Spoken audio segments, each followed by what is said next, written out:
សុបិនឃើញចិញ្ចៀននិងពាក់ចិញ្ចៀនយល់សប្តិឃើញចិញ្ចៀនសញ្ញាវិជ្ជមាននៃជីវិតរស់នៅសែនមានសុភមង្គលចិញ្ចៀនគ្រប់ប្រភេទដែលបង្ហាញចេញមកនៅក្នុងក្តីសុបិន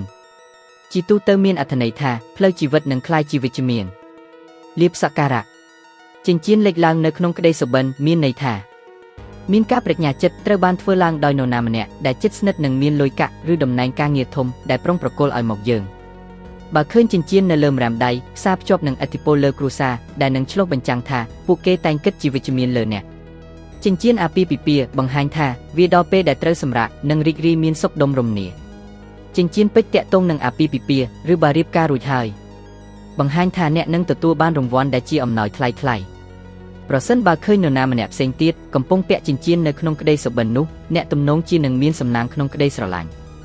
ចិញ្ចៀនកៅស៊ូបង្ហាញថាអ្នកកំពុងតែជិតស្និទ្ធនឹងមនុស្សដែលមិនស្មោះត្រង់ទេចិញ្ចៀនមាសគឺជានិមិត្តរូបនៃភាពអស្ចារ្យនិងទ្រព្យសម្បត្តិកំពុងរត់មករកអ្នកដោះចិញ្ចៀនមួយចេញតាក់ទងនឹងការពិតដែលកំពុងបាត់បង់អ្វីមួយចិញ្ចៀនដែលខូចតំណាងឲ្យទំនាក់ទំនងដែលចាប់ផ្ដើមជម្លោះចិញ្ចៀនភ្លើងត្រូវបានផ្សារភ្ជាប់ជាមួយនឹងអាបធ្មប់ឬអំពីសុខុមាលភាពខាងវិញ្ញាណរកឃើញចិញ្ចៀនចាស់បង្ហាញថាមនុស្សម្នានឹងគាំទ្រអ្នកក្នុងការឆ្លោះប្រកែកគ្នាឈរខាងអ្នកចំណែកឃើញចិញ្ចៀនណាមួយឬច្រើនដែលមានទំនាក់ទំនងជាមួយគ្រួសារខ្លួនឯងដូចជាមករកតកអ្វីជាដើមនោះបង្ហាញថាអ្នកនឹងមានសុភមង្គលគ្រួសារពេញលេញហើយប្រមូលចិញ្ចៀនមកទុកបានន័យថានៅក្រសុកសុកស្រាប់តែដល់ពេលត្រូវកើបលុយកាក់បដូរជីវិត180ដឺក្រេទៅជាមានបានមួយប៉ព្រិចភ្នែកឃើញពាក់ចិញ្ចៀនក្នុងក្តីសុបិនជាទូទៅមានន័យវិជ្ជមាននិងល្អខ្លាំងពាក់ចិញ្ចៀនក្នុងយល់សប្តិតំណាងឲ្យភាពពិសេសនៃទំនាក់ទំនងរបស់យើងទាំងការងារនិងស្នេហាចិញ្ចៀនដែលត្រូវបានលេចធ្លោឡើងមកនៅក្នុងក្តីសុបិនមានន័យថាមានការប្រាជ្ញាចិត្តពីអ្នកណាម្នាក់ដែលប៉ុនប៉ងមកជិតស្និទ្ធនឹងអ្នកហើយគេនោះមានអំណាចជាងអ្នកបើឃើញពាក់ចិញ្ចៀនធំនៅលើម្រាមដៃវាជាសាររបស់ទេវលោកប្រាប់អ្នកអំពីឥទ្ធិពលអ្នកទៅលើគ្រួសារដែលគ្រប់គ្នានឹងគោរពឆ្លុះបញ្ចាំងជាវិជ្ជមានលើអ្នកចិញ្ចៀនអាពាហ៍ពិពាហ៍បង្ហាញថាវាដល់ពេលដែលត្រូវសម្រាកនឹងរីករាយមានលុយដើរចាយមានពេលវេលាវិស្មការជាមួយអ្នកដទៃបើសុបិនឃើញចិញ្ចៀនពេជ្រជាសារពិសេសតាក់ទងនឹងអាពាហ៍ពិពាហ៍ឬបង្ហាញថាអ្នកនឹងទទួលបានរង្វាន់ដែលផ្ដល់ឲ្យពីអ្នកដឹកនាំឬអំណោយថ្លៃខ្លាំងប្រសិនបើនរណាម្នាក់ផ្សេងទៀតកំពុងពាក់ចិញ្ចៀននៅក្នុងក្តីសុបិននោះអ្នកទំនងជានឹងមានសំណាងក្នុងក្តីស្រឡាញ់សុបិនអំពីចិញ្ចៀនកៅស៊ូបង្ហាញថាមនុស្សដែលជិតស្និទ្ធនឹងអ្នកពិតជាមិនស្មោះត្រង់ទេចិញ្ចៀនមាសវិញគឺជានិមិត្តរូបនៃភាពអស្ចារ្យនិងទ្រព្យសម្បត្តិកំពុងធ្វើដំណើរមករកអ្នកដោះចិញ្ចៀនចោលបង្ហាញថាយើងកំពុងបាត់បង់អ្វីមួយចិញ្ចៀនដែលខូចបែកបាត់ត្បូងតំណាងឲ្យទំនាក់ទំនងចាប់ផ្ដើមជម្លោះការមើលឃើញចិញ្ចៀនคล้ายៗឆ្លុះបញ្ចាំងថាអ្នកឬនរណាម្នាក់ដែលជិតស្និទ្ធនឹងអ្នកមិនបានប្រាជ្ញាចិត្តជាដៃគូយូរអង្វែងទេនឹងឃើញចិញ្ចៀនដែលខូចឬបាក់បង្ហាញថាមិត្តម្នាក់នឹងលែងស្មោះត្រង់នឹងអ្នកបន្តិចម្ដងជារឿយៗក្តីសុបិននេះក៏ជានិមិត្តរូបនៃការក្បត់ប្រឆាំងនឹងអ្នកដែរបើឃើញចិញ្ចៀនដែលមានទំនាក់ទំនងជាមួយគ្រួសារនៅក្នុងក្តីសុបិនដូចជាមករតក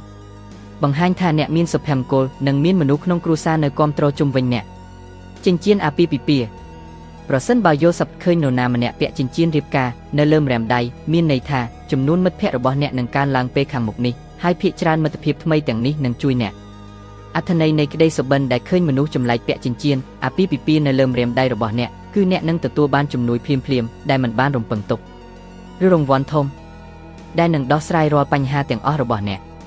ប្រសិនបើឃើញសង្សារពាក់ចិញ្ចៀនអាពាហ៍ពិពាហ៍នៅលើម្រាមដៃរបស់អ្នកមានន័យថាមានភាពស្មោះត្រង់និងការប្រាជ្ញាចិត្តទៅវិញទៅមកនៅក្នុងទំនាក់ទំនងជាមួយគ្នាវែងអន្លាយសុបិនអំពីការបាត់បង់ចិញ្ចៀនអាពាហ៍ពិពាហ៍អាចនាំមកនូវព្រឹត្តិការណ៍មិនល្អនៅក្នុងជីវិតពិសេសនៃទំនាក់ទំនងរបស់អ្នកជាមួយដៃគូទិញឬទទួលចិញ្ចៀនជាកាដូក្តីសុបិនដែលឃើញខ្លួនអ្នកកំពុងទិញចិញ្ចៀនឬទទួលបានវាមានន័យថានឹងមានក្តីសង្ឃឹមយ៉ាងខ្លាំងចំពោះនរណាម្នាក់ក៏អាចមានន័យផងដែរថាអ្នកត្រៀមខ្លួនបង្ហាញពិភពលោកថាអ្នកត្រៀមខ្លួនបង្ហាញពីគំនិតរបស់អ្នកទៅកាន់ពិភពលោកប្រសិនបើអ្នកផ្ដល់ចិញ្ចៀនជាកាដូដល់នរណាម្នាក់វាបង្ហាញថាអ្នកមានទំនោរនិងពេញចិត្តចំពោះភាពស្មោះត្រង់ក្នុងចំណោមមិត្តភ័ក្តិរបស់អ្នកលើសអ្វីទាំងអស់ប្រសិនបើអ្នកសុបិនអំពីនរណាម្នាក់ដែលអ្នកស្គាល់បានផ្ដល់ឲ្យអ្នកនៅការពាក់ចិញ្ចៀនមានន័យថានរណាម្នាក់ក្នុងជីវិតពិតនឹងជួយកំណត់ដំណើរជីវិតរបស់អ្នកផ្ដល់ការណែនាំការគាំទ្រនិងប្រហែលជាអាចផ្ដល់ជំនួយហិរញ្ញវត្ថុសាងជីវិតថ្មីរបស់អ្នកពាក់ចិញ្ចៀនក្នុងសុបិន ប្រសិនបើសុបិនថាខ្លួនឯងកំពុងពាក់ចិញ្ចៀនច្រើននៅលើដៃជាដំណឹងបង្ហាញថានឹងចាប់ផ្ដើមអាជីវកម្មថ្មីឆាប់ៗនេះជួនកាលបង្ហាញថាអ្នកនឹងផ្លាស់ប្ដូរទៅរកទីដែលថ្មីល្អដែលមិនត្រូវបានគេស្គាល់ពីមុនមកក្នុងករណីណាក៏ដោយក្តីសុបិននេះគឺជាសញ្ញាវិជ្ជមានធំមួយទោះបីយកសព្វចំពេលដែលប្រាក់ចំណូលនិងប្រាក់ចំណេញស្ថិតក្នុងសភាពការព្រួយបារម្ភក្តីនេះជាសារផុតទុក្ខប្រសិនបើអ្នកបានឃើញពាក់ចិញ្ចៀនហើយស្អាត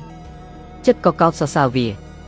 ក្តីសុបិនបែបនេះគឺជាសញ្ញាល្អណាស់ជានិមិត្តរូបនៃការពេញចិត្តចំពោះជីវិតការងារនិងគ្រួសារលុយកាក់ភពសំណាង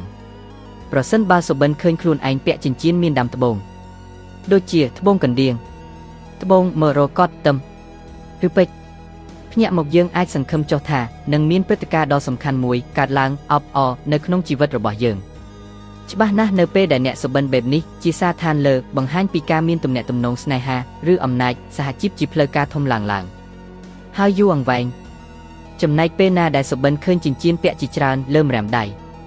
មិនមែនតែមួយវង់ទេនោះជាដំណឹងអាចនាំមកនូវឱកាសទទួលបានការងារសំខាន់ប្រសិនបើចិញ្ចៀនត្រូវបានដាក់នៅលើម្រាមដៃស្ដាំនេះមានន័យថាយើងជាមនុស្សសមហេតុផលណាស់ហើយអាចនាំមកនូវគម្រោងការងារដោយសុវត្ថិភាព